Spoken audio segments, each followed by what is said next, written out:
What's going on, my YouTube fan? You already know what it is. It's your boy Benji Polo. You are now tuned in to Let's Talk About It. Hey, yo, I ain't shot. They wonder why I'm laughing, cause I'm counting up.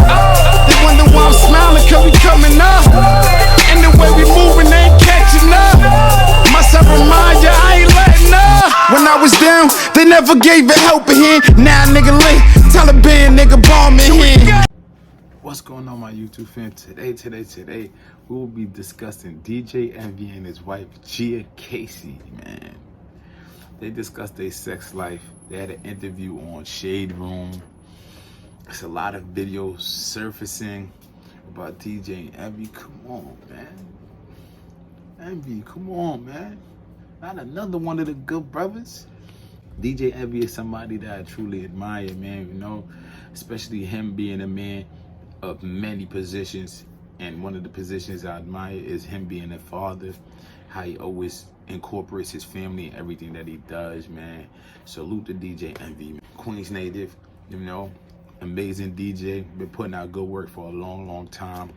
And, you know, I just hate the fact that all these good brothers keep being presented in this light.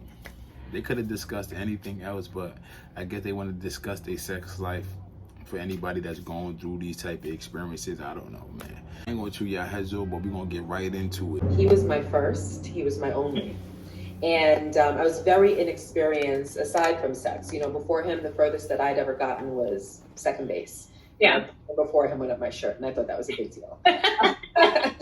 So we were both turtles in our relationship. We waited to have sex till our 1 year anniversary, and he made it very special and, you know, romantic. But we were two kids that, you know, didn't really know what we were doing exactly, but we had fun figuring each other out.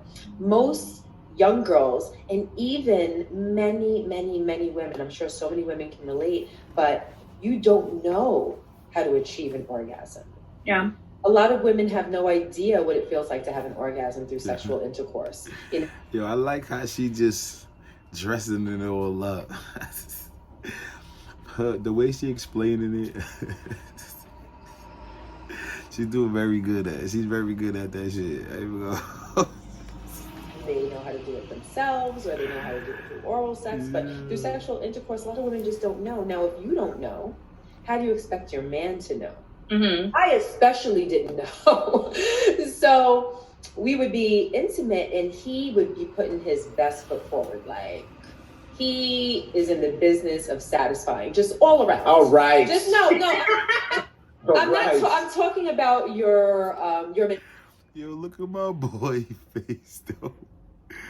Look at my boy. All right. That nigga not even really happy. Damn, my boy.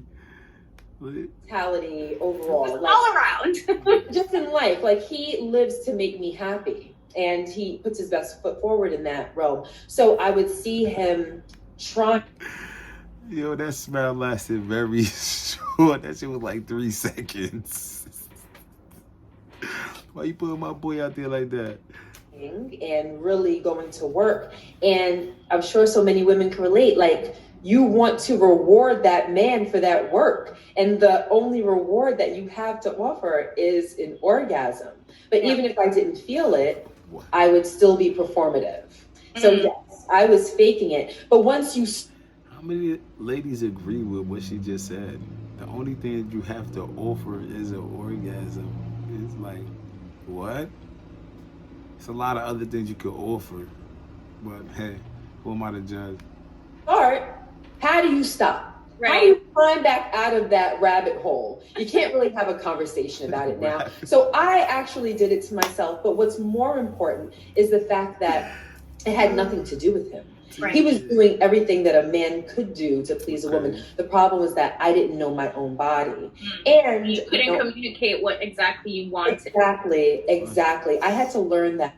That makes sense, you know, because a lot of people don't truly know themselves and know what they like or what arouses them, you know. So I can understand that, but keeping that silent for 10 years and then publicly speaking about it is kind of wild to me. That's kind of wild.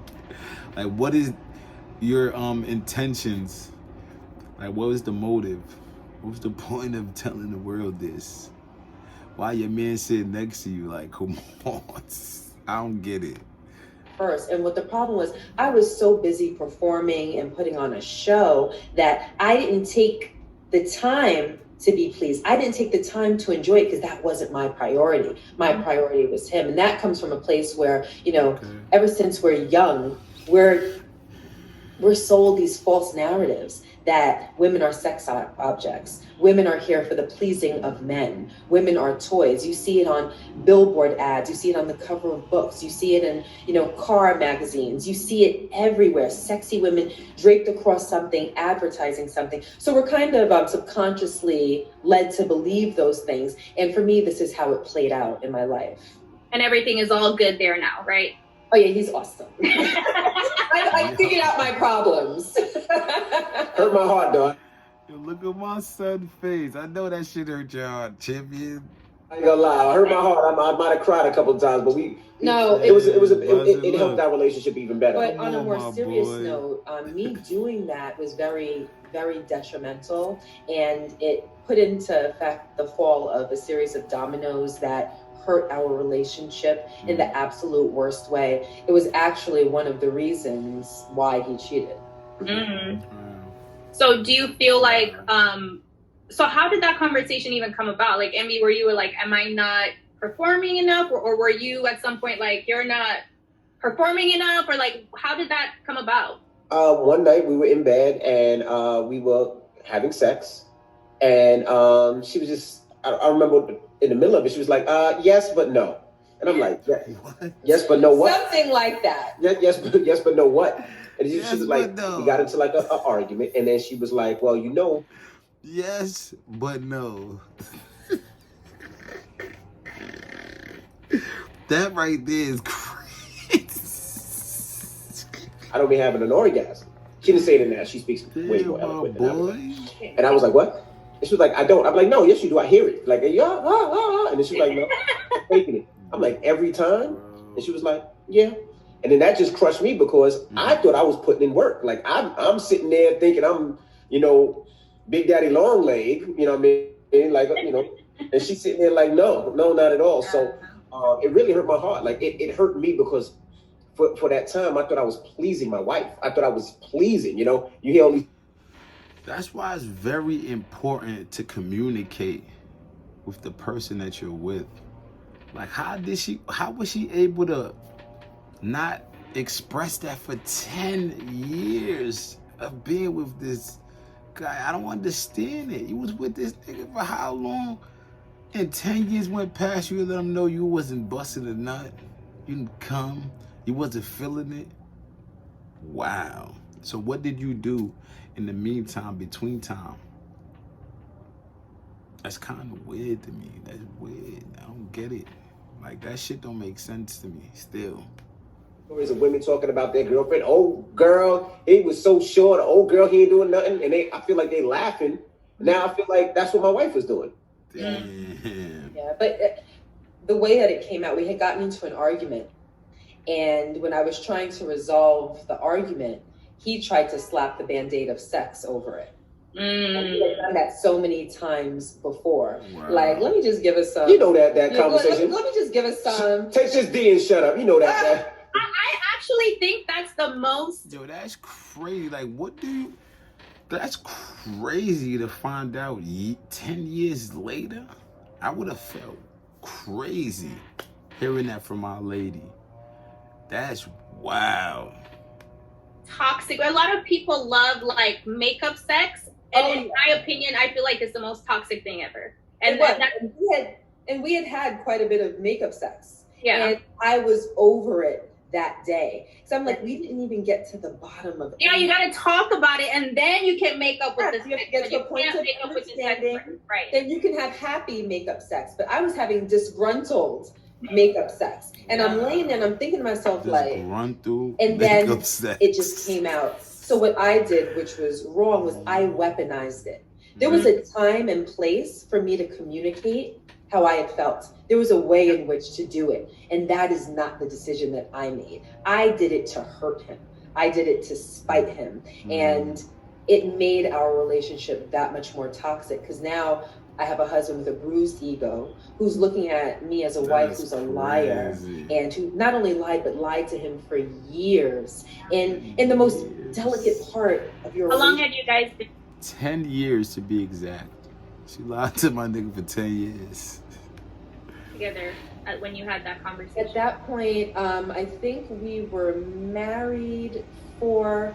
That was our Kittle house. It was the other house. It was the other house. It was when we were on a lease. Yep. 16, 17, maybe 17. Look how hurt my boy Envy look in the face. Look at my boy Faye, look hurt. Why you do my boy like that? What was the point of that? We could have spoke about this shit in the crib. Why in public? Why during a ShadeRoom interview? What is the point? I don't get it. 15 years ago, so I still don't get it. 10 or 11 years into our marriage. Mm-hmm. Yeah, you remember where the bedroom Yeah, I we remember sat there and the had house. the conversation. It was the house prior to the one that we're living in now. So yeah, no, it was a long time ago. But let me tell you something. It had years of consequences.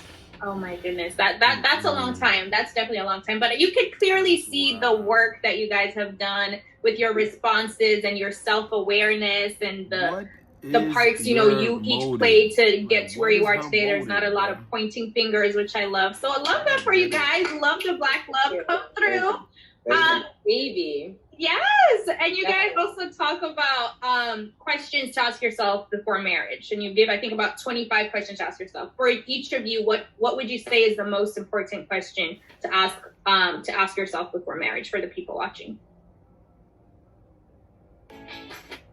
That's crazy. Wow. All I can say is wow, man. Well, these are my final thoughts. She explained it in a way I can understand. You know, but at the same time, why hold it for 10 years? This is somebody that you have children with. I'm sure you guys been plenty of times been alone and had opportunities to discuss things. And then she said she used it as a weapon to come at him one time when he tried to use sex to patch up whatever they was going through. That was kind of crazy. Like, I don't know. If I was in Envy position, all kind of things would be running through my head. Like, what was you doing within them 10 years that you wasn't catching no nuts, you wasn't feeling this shit? I don't understand, man. Salute to DJ Envy, man, for sitting there and remaining poised. I don't know how you sat there with the sour face. I know you was sour. Like, did y'all discuss this before y'all actually went on the ShadeRoom? Like, what was the point of that?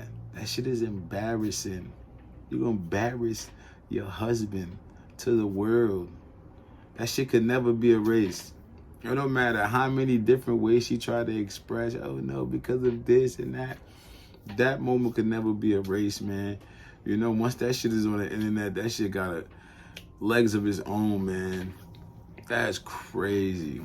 That's why I feel like it's very important to communicate with the person that you're with. You know, make sure whatever it is, anything that bothers you or something that you feel is you need working on with the person that you're with, discuss it.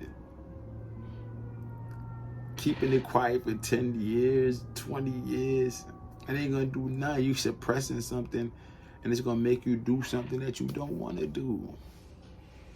Basically lying to the person that you're with. Like, goddamn.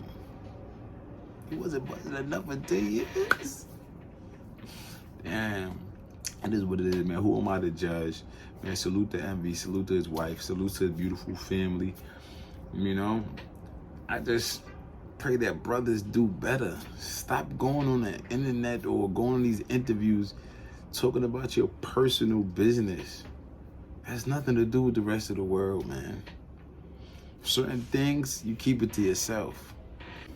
Salute to the ShadeRoom for making that shit go viral. You shit me? You already know what it is. Your boy Benji Polo, man. Make sure you hit that like. Make sure you hit that subscribe. Hit that post notification bell so you can get notified every single time I drop a video. You already know what it is. Elevation. Only way it's up.